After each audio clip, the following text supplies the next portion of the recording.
don't want for your kids? Do you experience in your child? For me, it's more of a, I think like an emotional thing. I want to be there for my daughter, more so as a mom than my mom was there. Only because I missed that. Like my dad was always there, and he provided.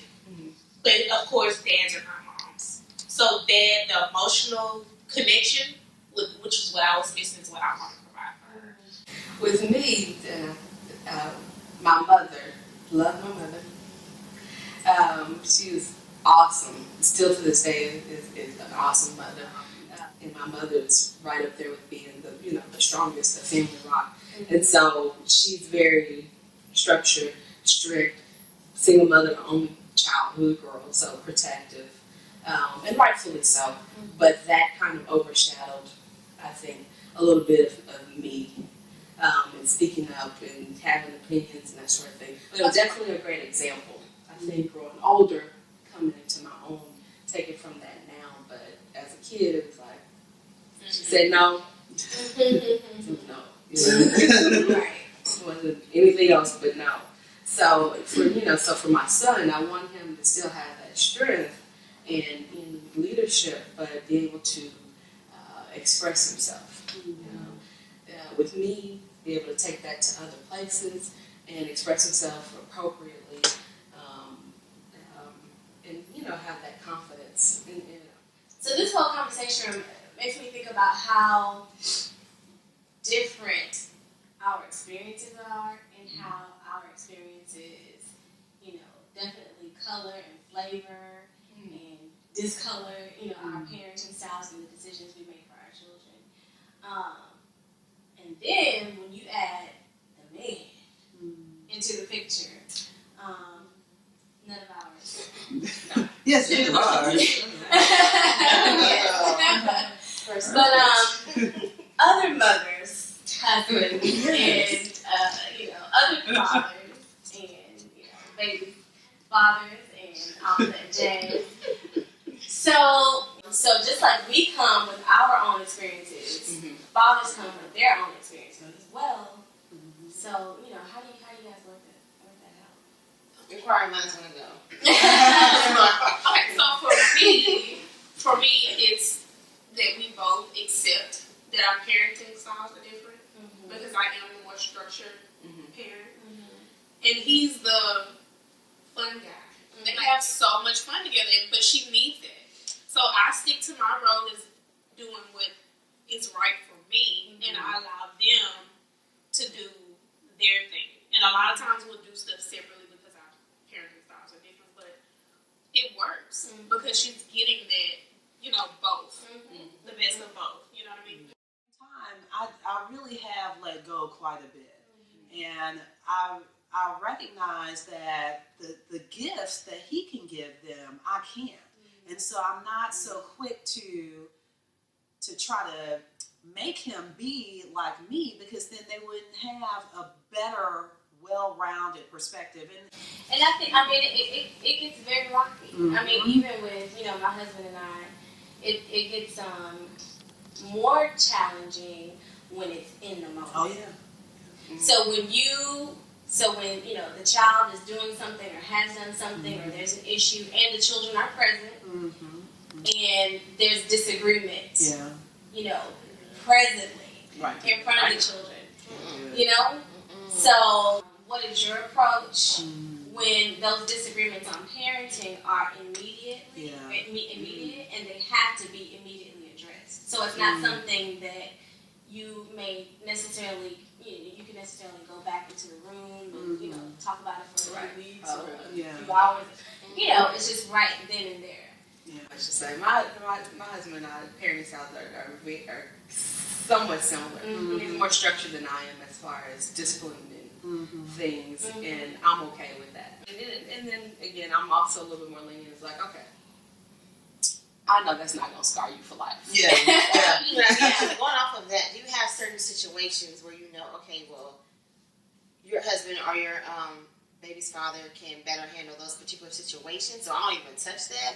So I'm just wondering, like, you guys have certain situations or, subjects where it's like, you handle that, and I'm gonna handle it similar to what you said. For me, what I do is we know like what subjects you touch on, what subjects I touch on. So if she does something that falls out of line or something that I normally talk to her about, I'll deal with that. I can't just tell you off the top of what it is, but when certain things happen, I'm like, no, that's a daddy thing. You need to go talk to your dad. Or I'm like, no, I'll talk to her about it, or he'll send her to me, or whatever. But other than that, it's just pretty much in between. I'm like, I'll look at him. Is there something you want to talk about? Oh, it's on me. I got this one. Okay, Can we do that? Yeah. Real quick. I'm Text. sure. Like, hold on. About this. Okay, cool.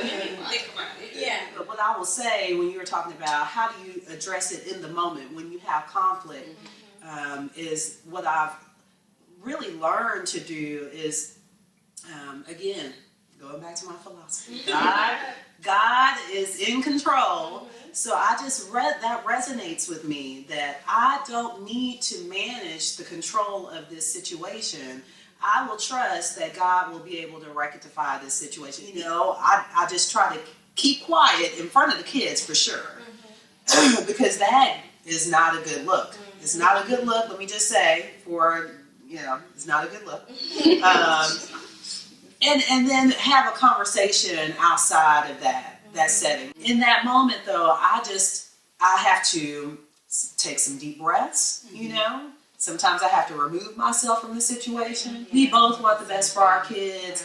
We both are, we say this a lot, we're on the same team. Hey, I'm on your team. You know what I'm saying? Even though at the end of the day, just having that on my mind and knowing God's in control of all of it. So I don't get so razzed up, you know. That's beautiful. Have there been moments, maybe during pregnancy or right after delivery,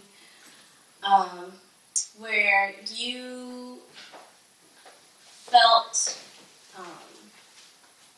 like you did not have the support that you needed, the support that you wanted? Maybe you felt more alone than you ever had before. So if you've had that experience, kind of explain what that was like for you. I see. Yeah, you got some. Yeah. Girls like off the chain. Yeah, I was actually talking to her about this earlier, and that goes back to a lot of the reason why I started blogging, because my mom was not there. With me growing up, like I had my dad, but I didn't have my mom. So when I got pregnant, and everybody was so surprised, like nobody tells you the bad, like the negative things that you go through as a mom. Like for me, after I had her, I was like, oh my God, how can I be emotionally supportive to my child? And I don't know what that feels like, especially, raising a girl. And I don't mean to get emotional, but that was the biggest thing. I was like, oh my God, can I do this? How am I going to do this? Like, I thought it was something wrong with me for feeling that way. Like, and I didn't want to go and talk to anybody. So like, they don't think that I'm crazy because I'm feeling like this. But I had to come into that to understand that there was like, it was a growing, it was a learning process. But like, I mean, some days I'm still like, am I doing this right? I have to stop and think. Because everybody is different. All of our children are different. But it's just a learning and a growing process. So it's interesting that you we're talking about this because again, this is my first child, and I think from day one, like you tell people you're pregnant, and they're all like, "Oh my gosh, are you excited? I did it!" And you're like trying to contain this nausea and pain, and you're still like kind of in shock, but then you're worried and anxious, and even with going, if you're alone in that space, but you're not so. To me, I didn't feel alone. I felt like it was more people just like overly excited, just bombarding you, and then you feel certain feelings that you don't think that you should have, and you feel bad about that. And it's like, that's not fair. It's just, it's unfortunate that women in society, we feel like we can't express ourselves because, we're mothers, and everything is so rosy and dainty. Yeah. Oh, I'm carrying this beautiful baby, and it's good. Okay, yeah, but I'm excited, but it's just kicking me in my rib right now. I don't know. And even, with pregnancy, with, work, with so many things, there's so many reasons for mothers to feel guilt and for us to feel ashamed and for us to feel embarrassed or alone.